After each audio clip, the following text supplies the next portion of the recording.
You're listening to Veg Your Best. My name's Michelle Olander, and there has, in my opinion, never been a more important time to be vegan. If I could go vegan in my 50s with all my excuses, I know you can start moving in that direction too. Veg your best, and there's nothing you can't do. Episode 132, A Fixed versus a Growth Vegan Mindset.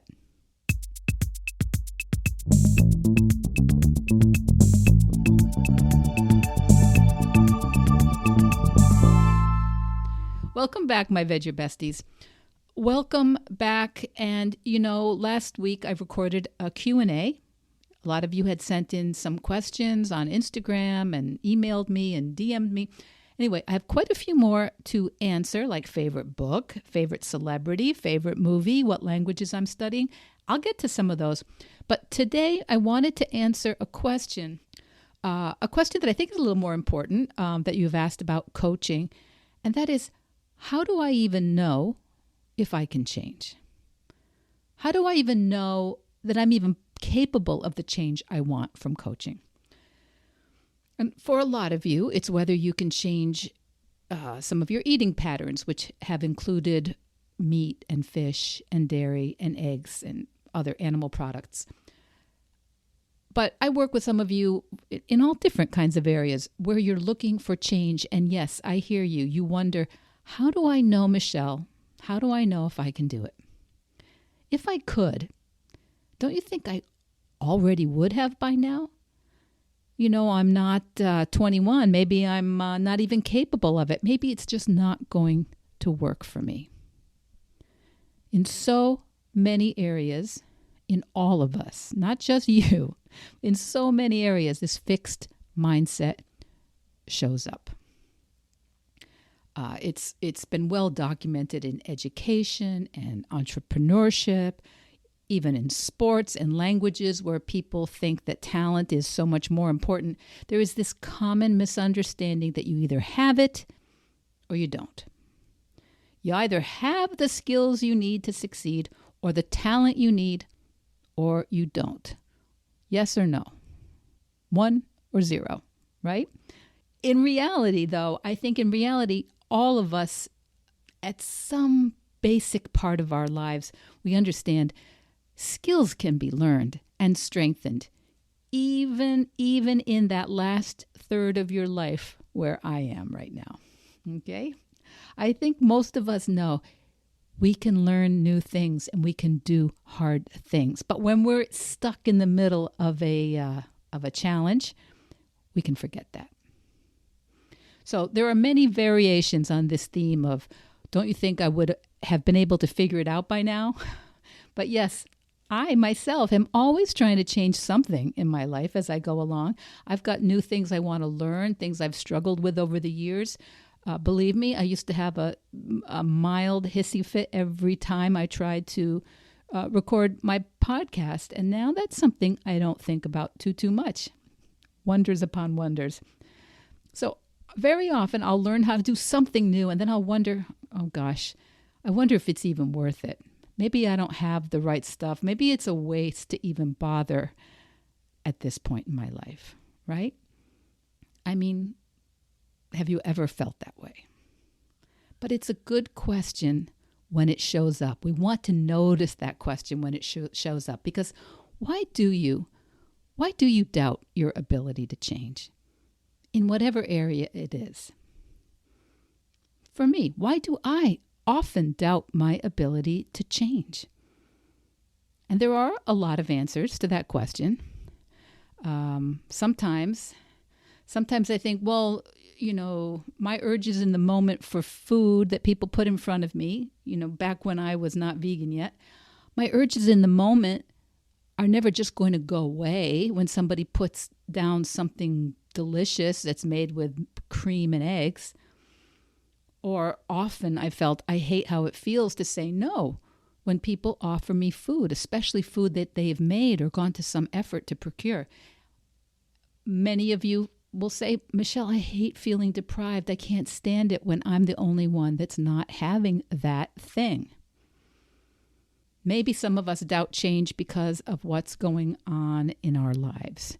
Sometimes it's a job. Sometimes it's some family stress we're under, where there's perhaps a family member that's needing extra care.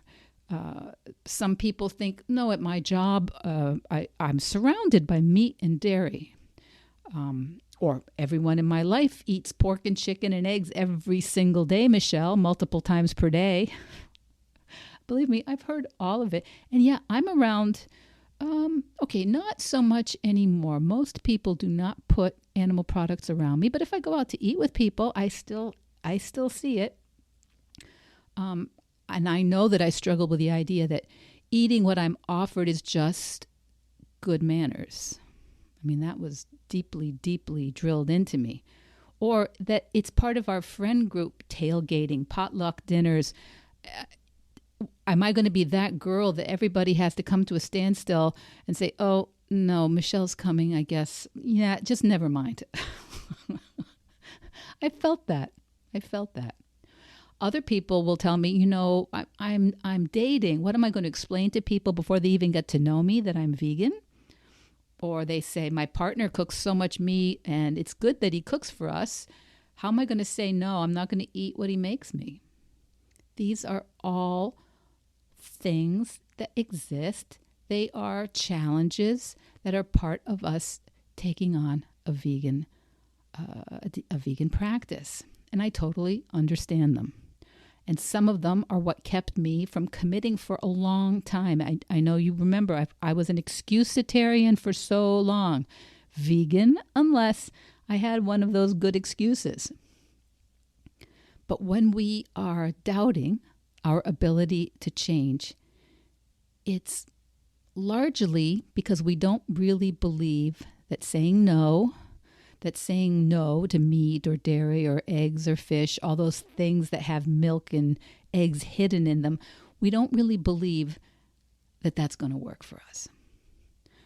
We don't really believe that we're going to feel okay about it. We don't really believe we're going to have any fun. We don't really believe that people will still love us. Intellectually, of course, we understand that we're capable of saying the word no, thank you, I don't eat that. But we think it's going to feel less fun. We think it's going to feel kind of self-conscious. We think it's going to feel disconnected. And I think we feel we're going to be wondering, what's everyone thinking about me? And then you get lost in other people's thoughts. Maybe they're thinking I'm judging them when I don't eat meat. Maybe I'm just going to feel awkward. Maybe they're going to feel awkward. We have so much lack of belief because we think that even if one thing goes wrong, then all we've done is for naught. Everything just falls apart if we make that one error. We lose our focus. We forget to say no. We forget to double check what's in something. And we think one error will mean kaput, pointless. I couldn't do it. And there's no way we think now until my dying day, I'm never going to have a single sliver of meat, cheese, milk, or eggs. Most of us don't even understand how that's going to feel when we're starting on our vegan journey. Christmas, birthdays, weddings, Thanksgiving, how would those even be possible? So in that case, what's the point? So many of us, I've been there with you, so many of us have these reasons why we doubt that change is possible for us. But I'm going to tell you, for the vast majority of people, the reason they're doubting themselves comes down to, I tried that in the past. I know. I did that, but I failed. I couldn't do it. For sure, I get that. I used to let that be a reason why something couldn't happen for me. And I'm still I'm still this way with some of my efforts to, especially my efforts at time management and productivity.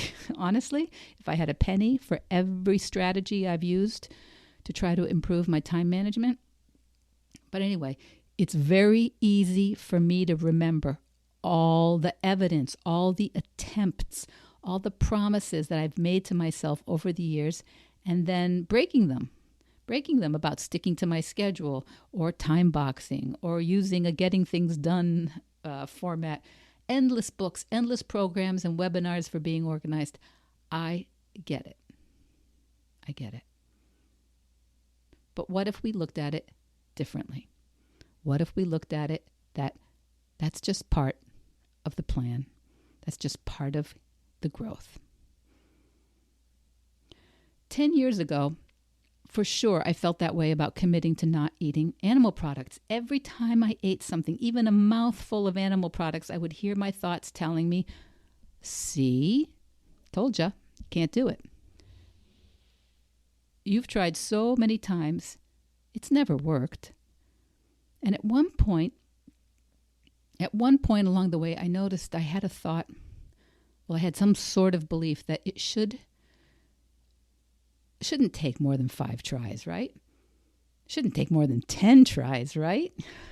And I remember noticing, wait. How many attempts did I think it was supposed to take? I'm asking you right now. Have you ever tried doing something? Have you ever tried, maybe it's to stop eating meat or tried to get organized or tried to write your book or start a business or launch a podcast or get more exercise? How many times is it supposed to take before you're doing it? This is nonsense. This is a ridiculous question, right? How many times does it take? It takes as long as it takes. When we use the number of times we've tried against ourselves, that is ridiculous. I wonder if you agree, right?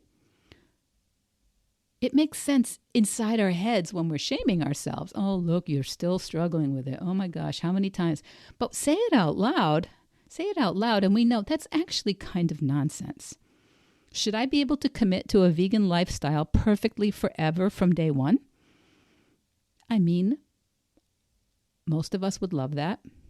It sounds like a great idea. And actually, once we've been vegan for a while, we start to, some of us, not me so much, because I still really remember, but I know some vegans start to forget that it was a challenge at first. Any mistakes or fails can mean that it's impossible. It could mean that I'm broken. It could mean it'll never work. Or it could just mean that I am learning. It's sort of funny how we don't carefully reframe that when it pops up in our heads. With exercise or applying for jobs or cutting back on alcohol or getting all our work done, some of us will use the things we're having trouble with against ourselves. And then we start coming up with some sort of equation that says, no. If I were capable, or if it was good for me, I could just change. Okay, maybe not immediately, but 2 or 3 times, right? It should just work, except almost nothing else you or I have ever done was flawlessly achieved from day one, right? Right? Did you forget that? Did you ever learn or create something that didn't involve messing up a bit, or forgetting about it, or giving up on it, or feeling overwhelmed or incapable? That's just what doing something new entails. But we can sometimes forget that. So if you are having trouble believing that something is possible for you, if you're having trouble believing that it's in your power to limit or eliminate the consumption of animal products, you're just having a thought error. If you're thinking, I already tried it, I'd like to ask you, how many times did you think it was supposed to take? When we take on habit change, not just changing how you eat or what you eat, when you're trying to change any habit you have. Maybe it's scrolling your phone or watching Netflix or changing your exercise routine or making time to paint or write or start a business. Most of us are super unrealistic. We think, I should just be able to do this, right? And if I don't, if I struggle, if I keep dropping the ball or forgetting, it must mean that I'm not cut out for it. It must mean I don't really want it. It must mean it's not a good fit. It must mean it's not a good time. And if every time you wobble or mess up or do what you said you didn't want to do, that you didn't want to do, and you tell yourself, I guess I'm broken. I guess I'm lazy. I guess I don't have the support that I need. It must not be a good time. And if every time you just eat that cheese your aunt hands you or the bacon your partner cooked and you think, ugh, this is not the right time for me to do this, then I want you to notice that this is just a very normal and also unhelpful thought pattern. It's so unhelpful and it's so normal. It's a pattern we have internalized along the way that for some reason things shouldn't be hard. Where's that easy button? It shouldn't take a bunch of fails. It should just be this beautiful graph moving from the 0, axis point to the upper left of the graph at a steady rate. It should just look like maybe a 45-degree angle, maybe a little bit less acute, more acute. It should just look even. It shouldn't look like a big, knotted, messy roller coaster of a graph. And why? Why? From a very young age, most of us are absorbing all these ideas, these beliefs and concepts about how to behave, how to eat, how to learn, how to socialize, how to fuel ourselves, how to have fun and celebrate and work and concentrate. And if we have trouble with any of it, it means, there's a reason. And it's probably me. It's probably me that's incapable or disorganized or not serious or spoiled. You should just know what to do and when to do it. I mean, how many of us just think,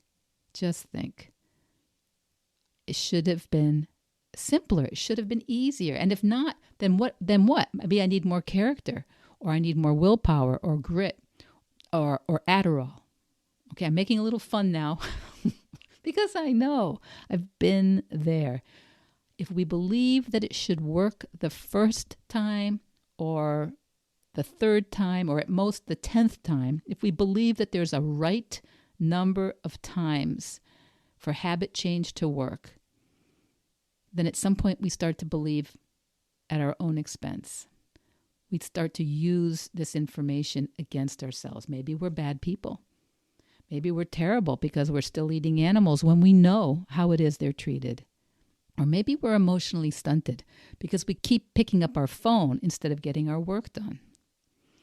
Or maybe we're in the wrong relationship. Or maybe we're not good in relationships. Or maybe we're just always self-sabotaging. And all that succeeds in doing is disempowering us. All that succeeds in doing is creating a scenario where we feel shame and guilt, and it reinforces our fears that we are the problem. We're the problem. Instead of remembering that change just works that way. Change is messy. Change is not linear. Change does not happen 1 try, 3 tries, or 10 tries. And we'll look around for evidence that we're right, something's wrong with us. We look at others. We assume they never had any trouble with it. So easy for her. Or he has so much self-discipline. Or they, over there, they must be wired differently. All the time, people say, oh, well, Michelle, you probably just don't care about food. I'm a foodie. Or they'll say, yeah, but you don't have like the family and traditions that we have because ours includes so much in the way of animal products or celebrating around food. And I have to usually keep my mouth shut and not remind them that I'm Polish. And animal products and celebrating around food are a big deal. But typically, I don't argue with them. I can just see that when people are having trouble with something, they'd rather assume that there's something different about me than for them. But that's not the case at all, because I've told you a million times, I never thought that I could commit to a vegan practice. But here I am, because I kept practicing, thinking that maybe it might be possible. And that however many times I failed in the past had nothing to do with my possibility in the future. But for most of us, that is not generally how we're taught to think. We think, I should just know. I should just know. But actions are always coming out of what we think and feel. And if you think, I should just be able to change, or if you think failing at something is evidence that I'll never be able to do it, then we are just creating a self-fulfilling loop. And then we just keep shaming ourselves. We keep rationalizing. We keep reminding ourselves of all the trouble we're having, rather than trying on a thought like, yeah, sometimes it takes a lot of tries. Sometimes it takes a bunch of fails. Sometimes we could try on a thought like, if I want something, I guess it's valuable and it's worth failing at. I see it all the time, that if you do not shame yourself for your fails, if you do not shame yourself for the mistakes you make, you could just, learn from them. If you don't shame yourself for what goes wrong, then you can just learn from it. And I can't tell you how hard a sell that is for a lot of people, because a lot of us have been socialized to win, to get good grades, to be the best, or at the very least, to be above average. So feeling below average, or feeling like you failed the exam, that can be really uncomfortable. A lot of us try and avoid that feeling at all costs. And the easiest way to avoid that feeling of failure is to drop the class. It's to give it up. It's to change your metaphorical major. Whatever that is. Forget about being vegan. Forget about writing a book. Forget about running a 5K or starting a business. Or forget about anything that you want, anything I want. Because if we feel like we failed the class, well, we're not used to it. But if it's a stretch, if it challenges us at this moment, what if we could get a little more comfortable with feeling uncomfortable? I mean, intellectually, you know that, right? You know that when a behavior is new, when a habit is new, it feels awkward, it feels hard, it feels uncomfortable. There's a lot of friction. Practiced habits, things that you can do with your eyes closed, those happen with almost no awareness, no friction. So, why can't we just stay curious? Why can't we just develop this habit of inquiry to look into when things are happening easily, with no friction, and what things we only do when we're willing to experience that friction? Are you following me with this? There's nothing wrong with us or the goal. It's just because we've not practiced it enough to feel like it's frictionless yet. And eating how we eat, it's the same thing. Eating no animal products started out as a lot more effort for me than just eating whatever was in front of me or offered to me or in the line at the convenience store or at a restaurant. Yeah, it was more effort at first, and now it's very little effort. Getting work done on my book, okay, that's where I'm feeling some friction right now, but I'm borrowing my belief in myself that I've accomplished some other things that weren't easy for me. What belief could you maybe borrow from yourself? Have you ever learned a sport or a skill? Did you ever learn a technology? or a game? Did you ever learn to cook or bake or fix drywall or drive? Did you ever pass an exam or a certification?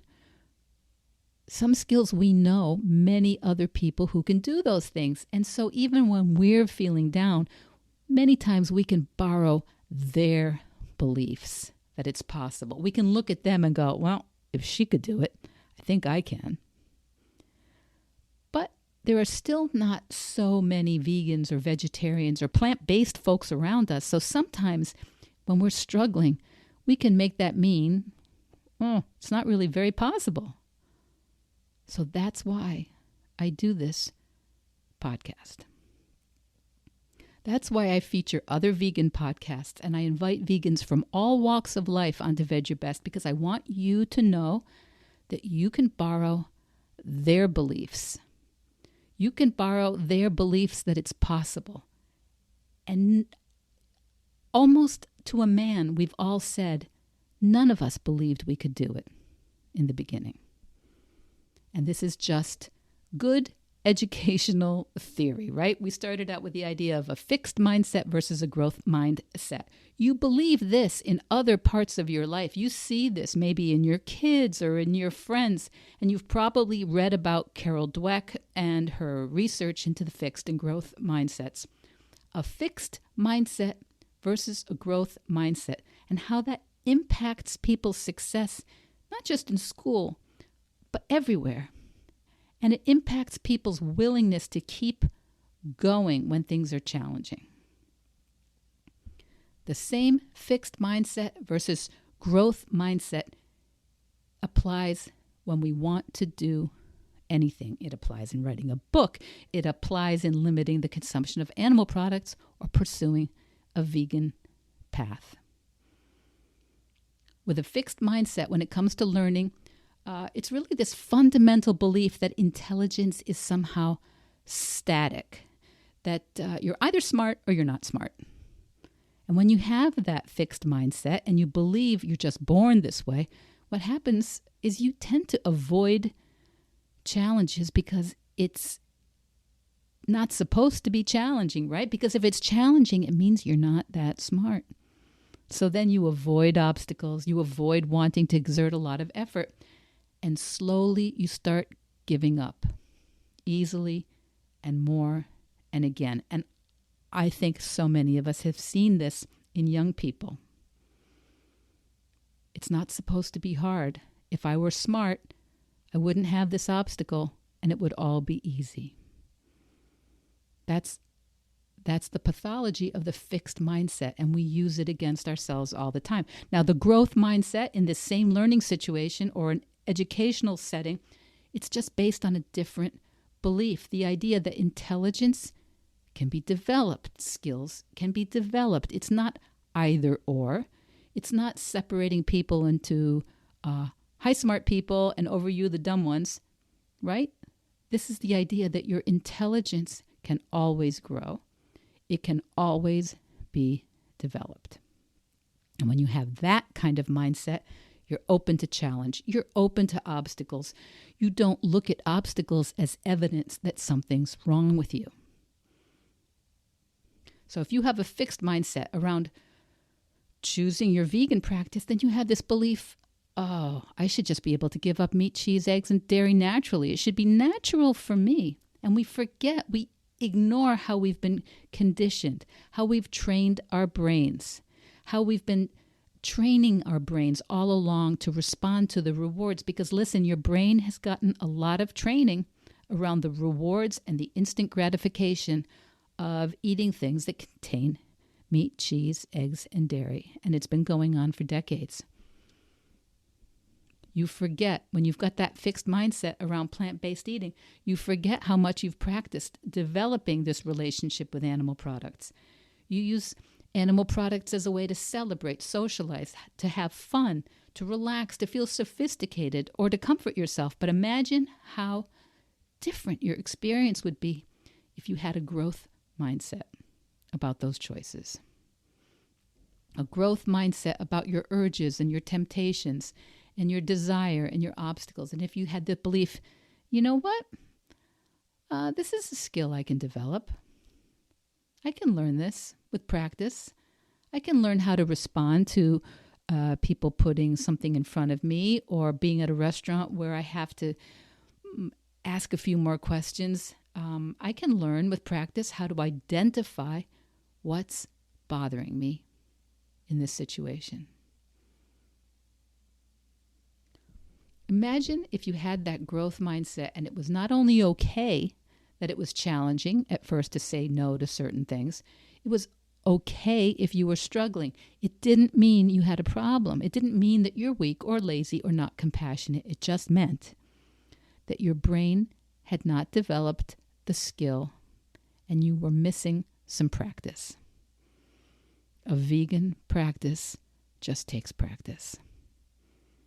Think about how much faster everything would be if after every mistake or error or fail, you could just look for the strategy that this indicated you were missing, instead of making it mean there's something missing in you.